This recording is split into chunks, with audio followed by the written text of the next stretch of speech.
Decisão do Supremo que estendeu a aplicação da lei a políticos condenados antes de 2010. Um entendimento que ameaça os planos eleitorais de muita gente. O deputado que apresentou o projeto responde a processo por corrupção passiva. Mas o presidente da Câmara, Rodrigo Maia, nega que a casa queira dar a volta na justiça para garantir a candidatura dos seus em 2018. E você vai ver também. O novo diretor-geral da PF toma posse, diz que vai aumentar o combate à corrupção e sinaliza uma reaproximação com o Ministério Público. Na guerra dos tucanos, Geraldo Alckmin diz que não pretende se candidatar à presidência do PSDB. Os principais pontos da reforma trabalhista, que entra em vigor neste sábado. Aquilo que é divergência passa a ser convergência. Nós vamos ter um incentivo ao investimento e, portanto, ao emprego. Na seleção, vitória e emoção. Eu posso falar do caráter, da índole do Neymar e do grande coração que ele tem. Na repescagem para a Copa, a Itália perde para a Suécia. E o Senegal está classificado. O tetracampeão Lewis Hamilton faz a volta mais veloz da história de Interlagos. E na coluna de Nelson Mota, um dos mais importantes parceiros de Vinícius. Baden-Powell foi um dos maiores violonistas do mundo e um dos grandes compositores do Brasil e criador dos afro-sambas.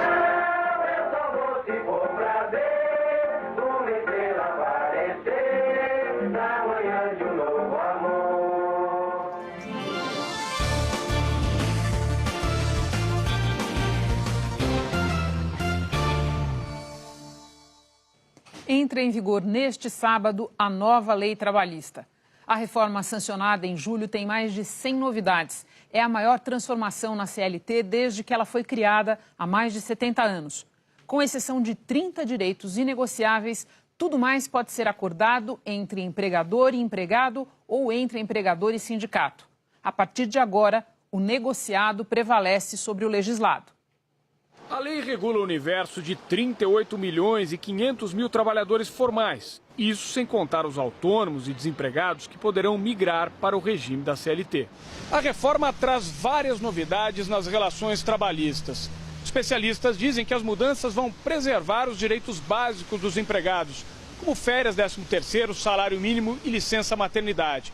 O que vai mudar, entre outras coisas, é a forma de ter acesso a alguns benefícios, que a partir de agora também vão poder ser negociados, individual ou coletivamente. Uma vez isso negociado bem estabelecido no acordo ou na convenção coletiva, as duas partes estão protegidas e têm segurança jurídica que não pode ser anulada dentro de um tribunal. Por exemplo, haverá mais liberdade para negociar as férias, que poderão ser fracionadas em até 3 vezes. O regime de 12 horas de trabalho por 36 de descanso, adotado por muitas empresas de segurança e hospitais, passa a ser admitido. E a nova regra permite que cada funcionário negocie a sua carga horária. A nova lei promete facilitar a vida daqueles que estão descontentes no trabalho. Hoje, não é raro encontrar empregados que acabam forçando a sua demissão para poder sacar todo o fundo de garantia e a indenização de 40%. Com as novas regras, o funcionário que quiser deixar a empresa vai poder propor a rescisão em comum acordo com o empregador. Vai receber metade do aviso prévio, metade do valor da indenização e vai poder movimentar 80% do fundo de garantia. Em contrapartida, vai ficar sem direito ao seguro-desemprego. Tendo a possibilidade do acordo, sendo bom para as partes, sendo possível fazê-lo, haverá então uma solução e o jeitinho acaba, né? Porque o importante é o empregado ter a chance de sair de uma maneira que um dia, se ele quiser voltar, ele tenha um histórico positivo para retornar para a organização. É esse tipo de novidade que a multinacional quis explicar para os 8 mil funcionários ao fazer palestras sobre os principais pontos da reforma. Passam a ser regulamentadas também práticas trabalhistas que não tinham amparo na lei. É o caso do trabalho à distância, como o home office. Tudo que o trabalhador fizer em casa, as atividades, o uso de equipamentos ou os gastos com energia e internet, deve ser formalizado no contrato com a empresa. A reforma ainda acaba com a contribuição sindical obrigatória. Ela será opcional só com autorização do trabalhador. E oficializa o trabalho intermitente, Profissionais de serviços esporádicos vão receber pelas horas ou diárias, podem prestar serviços em mais de um lugar e têm direito aos benefícios da CLT, proporcionalmente ao período trabalhado. São mais de 100 mudanças que vão mexer no mercado de trabalho. A nossa reforma é para fazer funcionar melhor o mercado de trabalho, para dar mais segurança jurídica, para democratizar as relações de trabalho e arejar o ambiente de trabalho, com novas práticas, com novas negociações. Isso vai melhorar o ambiente de negócios e lá na frente nós vamos ter um incentivo ao investimento e, portanto, ao emprego. Aquilo que é divergência passa a ser convergência. Então, essa capacidade de transformar a divergência em convergência vai criar um ambiente de trabalho mais amigável. Em 24 capitais, houve protestos nesta sexta-feira contra a reforma trabalhista. No Rio, o protesto terminou de forma pacífica agora à noite. De manhã, os manifestantes fecharam a ponte Rio-Niterói e incendiaram um carro no vão central. Em São Paulo, o ato organizado por centrais sindicais começou no centro da cidade. A caminhada dos manifestantes acabou na Avenida Paulista. Em São Luís, o protesto fechou um trecho da BR-135 e os participantes colocaram fogo em pneus. Em Belo Horizonte, o trânsito ficou fechado nos dois sentidos da Avenida Afonso Pena, de onde os manifestantes saíram em passeata pelo centro da cidade. Em Belém, centrais sindicais e auditores fiscais do trabalho participaram da manifestação, que durou 2h30. Em Porto Alegre, sindicalistas deram um abraço simbólico no prédio do Tribunal Regional do Trabalho. O Congresso elegeu como prioridade um projeto para enfraquecer a lei da ficha limpa. A proposta contraria a decisão do Supremo, segundo a qual a lei pode sim ser aplicada a políticos condenados antes de 2010. Nós vamos ao vivo a Brasília saber detalhes com o repórter Fabiano Andrade. Fabiano, boa noite. A eleição se aproxima, por isso essa correria. Pois é, Renata, uma boa noite para você também, boa noite a todos. Esse projeto ele surgiu quase que no apagar das luzes no Congresso. A proposta do deputado Nelson Marqueselli, do PTB de São Paulo, recebeu o apoio de 15 partidos, tanto da base quanto da oposição. Entre eles o PT, o PMDB e o Democratas. Esse texto ele contraria uma decisão do Supremo Tribunal Federal. No mês passado, por 6-5, o STF decidiu que a lei da ficha limpa pode sim retroagir para casos anteriores a 2010. Na ocasião, a maioria do Supremo entendeu que a lei não retroage para punir, mas estabelece pré-requisitos, condições de moralidade para que a pessoa possa se eleger. Na justificativa do projeto, o deputado diz que o Supremo contrariou entendimentos de instâncias inferiores e que o placar apertado deixou dúvidas sobre a questão. Nelson Marqueselli responde a um processo no Supremo por suspeita de corrupção passiva. O líder do PT saiu em defesa da proposta. E o presidente da Câmara, o deputado Rodrigo Maia, disse que apesar das mudanças sugeridas pelo texto, os deputados não estão querendo enfraquecer a lei da ficha limpa. O projeto não está alterando a lei da ficha limpa. Não é isso que está escrito. Não, ele está tratando do caso específico para a lei não retroagir. É isso que trata o tema. Se está certo ou está errado é outra discussão. Ele de forma nenhuma mexe na lei do ficha limpa, vamos deixar isso claro. Porque daqui a pouco a sociedade está achando que a gente quer mudar, que alguns deputados, alguns partidos querem mudar a lei do ficha limpa. Não é isso. Esse projeto não mexe na lei da ficha limpa, ele só mexe nesse entendimento de que os possíveis crimes cometidos antes da lei da ficha limpa devam ter uma punição diferente daquela que era prevista na lei daquela época. Portanto, nós somos contrários a punir 2 vezes a mesma pessoa pelo mesmo crime. Fabiano, já foi feita uma conta de quanta gente pode se inviabilizar eleitoralmente se for mantido o entendimento do Supremo? Pois é, os parlamentares fizeram essa conta. Eles calculam que se a lei da ficha limpa incluir casos anteriores a 2010, olha só, vão ser cassados 40 prefeitos, 2 deputados federais e mais de 200 vereadores que foram eleitos em 2014 e em 2016. Os defensores dessa proposta dizem que isso causaria insegurança jurídica, além de prejuízos financeiros e políticos ao país. Já os parlamentares que são contrários ao projeto consideram que o texto é um retrocesso. Para o ex-ministro do Supremo, Aires Brito, a lei precisa levar em conta a vida pregressa dos candidatos. Quando a Constituição proíbe a retroação da lei penal, está protegendo o indivíduo. É o artigo 5º. com o seu inciso, é o inciso 40 do artigo 5º, direitos individuais. Aqui nós estamos cuidando de direitos políticos, porque o indivíduo apresenta a si mesmo, fala por si, ao passo que o candidato tem a pretensão de representar toda uma coletividade, de ser porta-voz de todo o povo. Então, a Constituição exige muito mais do candidato, para que ele tenha uma vida, claro que passada, isenta, né, desses senões penais ou de infringência à lei de improbidade administrativa. Vai ser um passo atrás. A rigor vai ser um estímulo à impunidade. E sempre que aumenta a impunidade nas esferas mais elevadas da administração pública, acaba aumentando a sensação de impunidade do criminoso comum. Aumenta o crime na rua. Uma coisa está muito vinculada à outra. A proposta do deputado Nelson Marcheselli está tramitando em regime de urgência. Isso significa que ela deve ser incluída como prioridade na pauta de votações do plenário. A expectativa dos deputados é que o texto seja votado ainda neste mês. O deputado Leonardo Quintão, que criou essa urgência, divulgou uma nota dizendo que o projeto não quer alterar a lei da ficha limpa, mas estabelecer limites para a sua aplicação. Só para a gente lembrar, a lei da ficha limpa entrou em vigor em 2010, depois da mobilização de entidades contra a corrupção.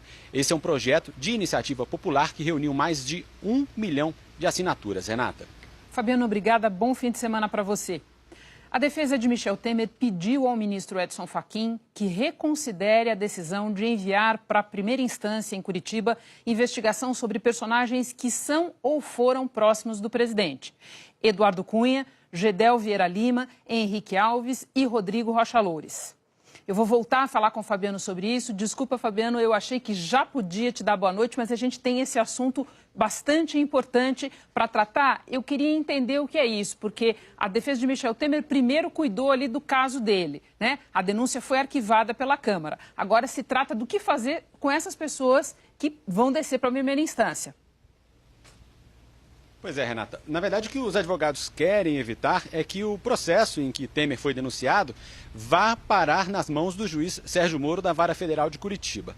Essa decisão do ministro Edson Fachin enviou para Moro os processos contra 18 pessoas, entre elas o ex-deputado Eduardo Cunha, os ex-ministros Gedel Vieira Lima e Henrique Eduardo Alves e o ex-assessor de Temer e ex-deputado também Rodrigo Rocha Loures. A defesa do presidente alega que o desmembramento da denúncia vai prejudicar o trabalho da defesa. Como a Câmara não deu autorização para que o Supremo investigue Michel Temer agora, a defesa afirma que a continuidade do processo para os demais vai dificultar a defesa daqueles que, no futuro, podem ser atingidos pela denúncia. Não há um prazo para que esse pedido seja analisado pelo ministro Edson Fachin. Renata. Agora sim eu posso me despedir de você. Muito obrigada pelas informações, Fabiano. Olha, Eduardo Cunha menos porque ele tentou e não conseguiu fazer delação premiada. Mas o que tem em comum Gedel Vieira Lima, Henrique Alves e Rodrigo Rocha Loures? São todos personagens com anos de ligação estreita com Michel Temer. Todos seriamente implicados nas investigações em curso. E todos candidatos a fazer uma delação que seria mais provável se eles estivessem em Curitiba, onde as coisas caminham mais rapidamente na Lava Jato. A defesa do presidente Michel Temer, depois de conseguir a rejeição da denúncia contra ele na Câmara, agora, aparentemente, está se ocupando do futuro desses personagens. A guerra no PSDB parece longe do fim.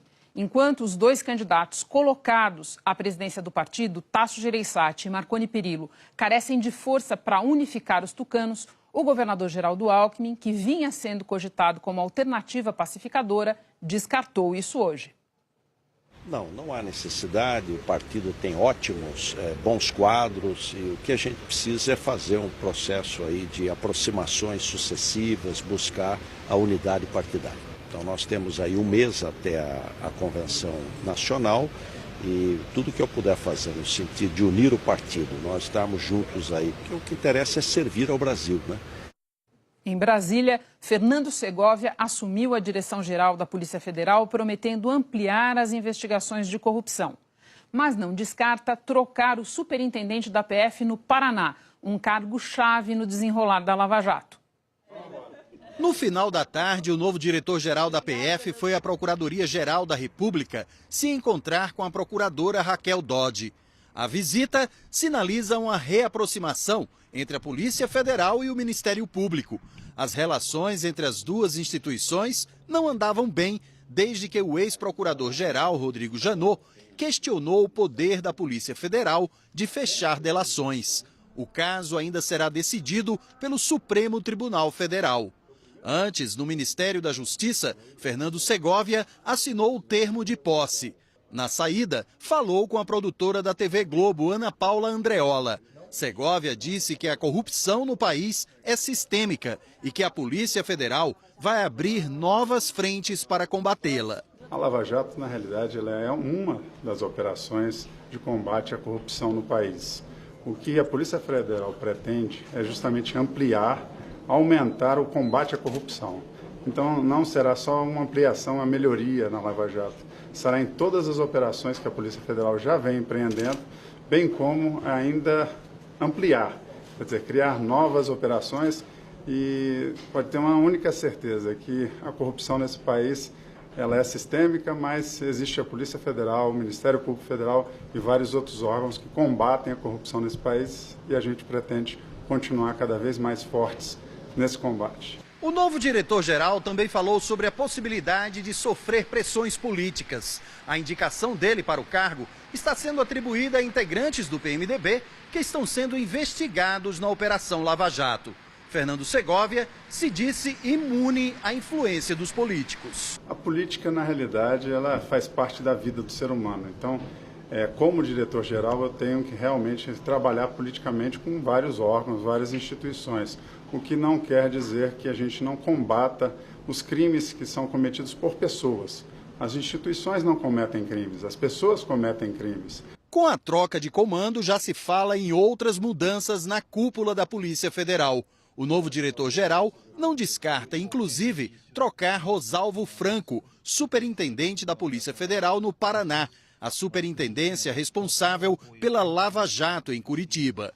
Segovia afirmou que qualquer troca vai ocorrer com naturalidade. A Polícia Federal está tranquila, já tive reuniões com todos os atuais diretores, todos os atuais superintendentes regionais, e todos estão tranquilos, e a gente pretende continuar o trabalho da Polícia Federal, e as mudanças serão feitas paulatinamente, e com certeza sempre tem gente que está cansado e quer sair, e tem gente que está novo e quer começar um trabalho. Então é natural as substituições.